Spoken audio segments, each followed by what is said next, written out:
नमस्कार, आप देख रहे हैं पृष्ठभूमि न्यूज। मैं सुलभ मिश्रा इस वक्त मौजूद हूं राजभवन के ठीक सामने। बताते चले कि शाम हो चुका है, अंधेरा होने लगा है।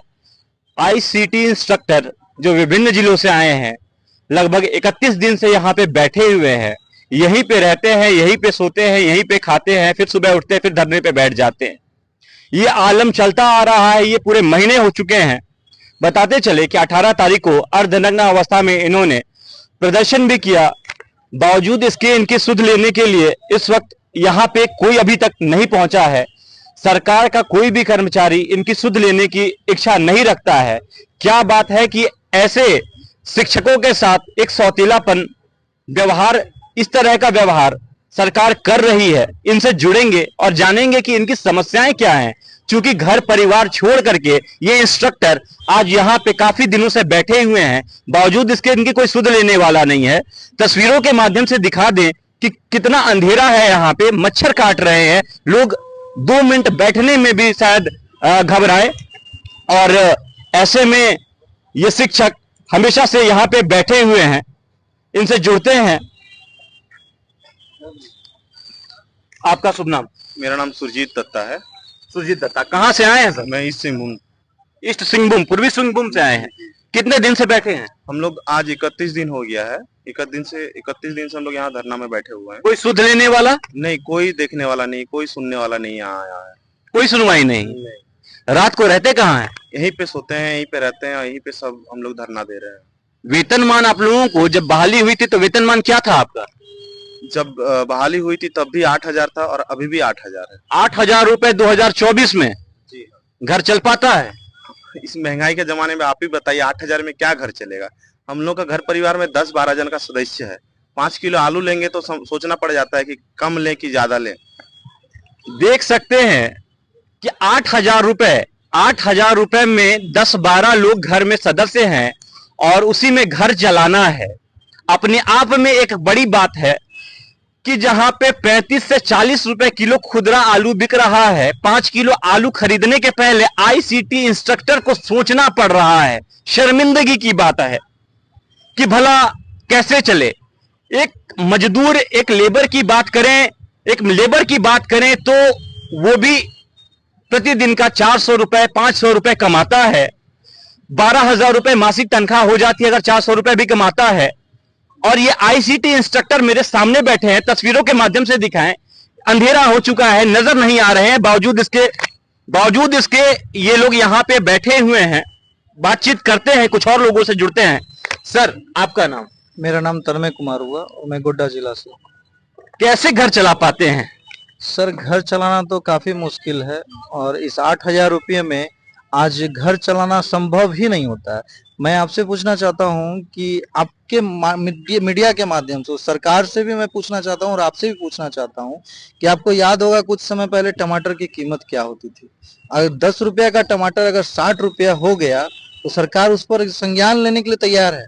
लेकिन उस महंगाई को देखते हुए हमारा वेतन 2017 से 8,000 रुपया था, आज भी 8,000 रुपया है और क्या पता सुनवाई अगर नहीं होती है तो आगे भी 8,000 रुपया ही रहेगा।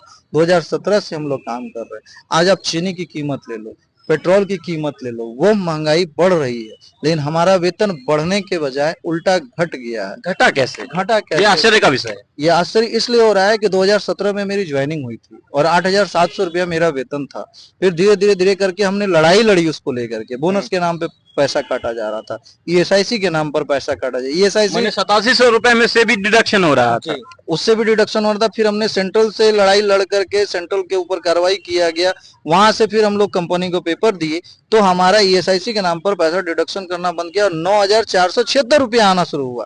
टेंडर खत्म हुआ, दोबारा रिटेंडर हुआ, हम लोग एग्जाम प्रक्रिया से आए और दोबारा टेंडर होने के बाद वेतन न होता है तो हमें हमारा अधिकार क्यों नहीं मिलता है? देख सकते हैं आपकी महंगाई बढ़ गई, तनख्वाह नहीं बढ़ा। 9,000 प्लस में जिसकी सैलरी थी वो 8,000 पे सड़क के आ जाती है। महंगाई ज्यों के त्यों बढ़ती चली जाती है। पेट्रोल बढ़ गया कीमत, सब्जियों की कीमत में उबाल आ चुका है, हर जगह महंगाई बढ़ चुकी है। तनख्वाह बढ़ने के बजाय तनख्वाह घट गया। एक सवालिया निशान के घेरे में घेरता है पूरे सिस्टम को। आखिर इस तरह की मंशा क्यों है?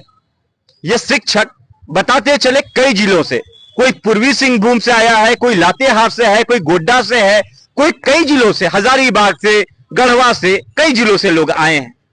कोई सुध लेने वाला नहीं है। घुप अंधेरा है चारों तरफ। अगर बात करें तो देखें तस्वीरों के माध्यम से, ये एक बिजली की व्यवस्था है, वो भी चरमराई हुई है। किस तरह से वो जल रही है, बुझ रही है, जल रही है और बुझ रही है। बावजूद उसके ये शिक्षक लगातार यहाँ पे बने हुए हैं, बैठे हुए हैं, इस विचार के साथ बैठे हुए हैं कि हमारी सुध लेने के लिए कोई ना कोई एक दिन जरूर आएगा।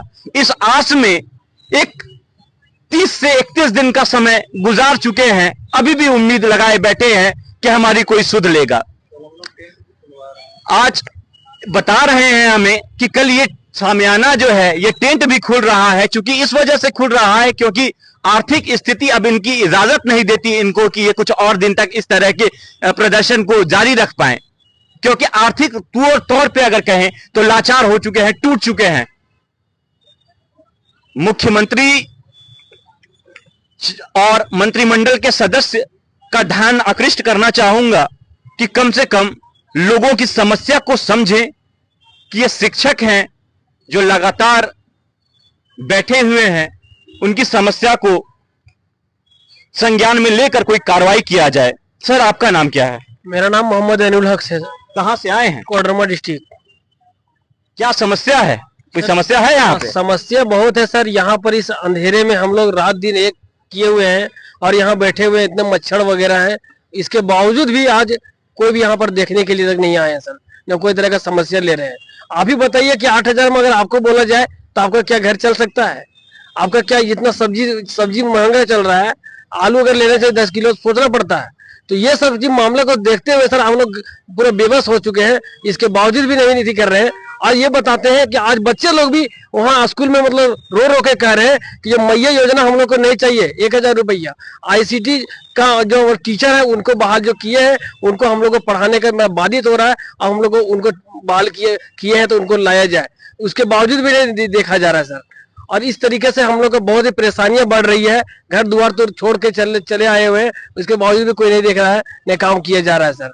आपके माध्यम से मैं कहना चाहता हूँ, ये सरकार हम लोग को कुछ सुनवाई नहीं कर रही है। ये हम लोग को आगे बात को आगे बढ़ाने का काम करे सर। साफ तौर पे आप देख रहे हैं कि 8,000 में घर कैसे चले, ये मुद्दा है। अब जेब इजाजत नहीं देता कि और यहां पे बैठ सके और आस लगा सके। जितनी सामर्थ थी उतनी सामर्थ झोंक दी। अब सब कुछ उनके हवाले है जो करता धरता है।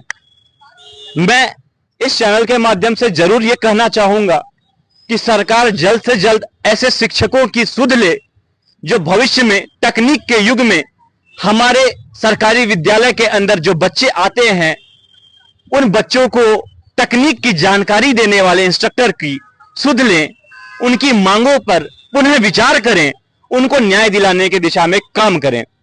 बाकी खबरों के लिए जुड़े रहिए पृष्ठभूमि न्यूज से। मैं सुलभ मिश्रा।